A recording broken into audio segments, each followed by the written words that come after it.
இப்பதான் சார் கூட்டி இருக்க 11 மணிக்கு கலைஞ்சிடும் காத்தடிச்சு நாய் வந்து சீக்குது கோழி வந்து சீக்குது. இது விவசாய கிராமம், ஆடு மாடுலாம் இருக்கு. ஆட்டுக்கு வந்து அம்மா நோய் வருது, மாட்டுக்கு வந்து வாயில நோய் வருது. இந்த மாதிரி இந்த தண்ணியில கட்டி கிடக்கிறதுனால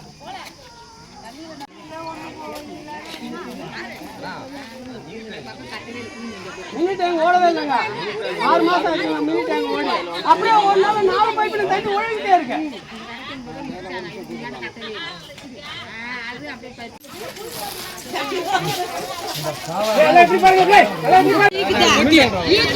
வண்டி அன்னைக்கு அப்செட் ஆயிருக்கும் அந்த இதுல பாதையில, அது குப்பையை வெட்டி அதில் போட்டு வச்சிருந்தாங்க.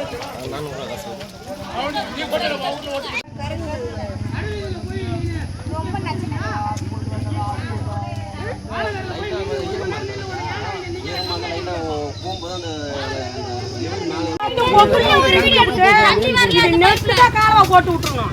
தெருவை ஃபுல்லா அளவு அளக்கணும்.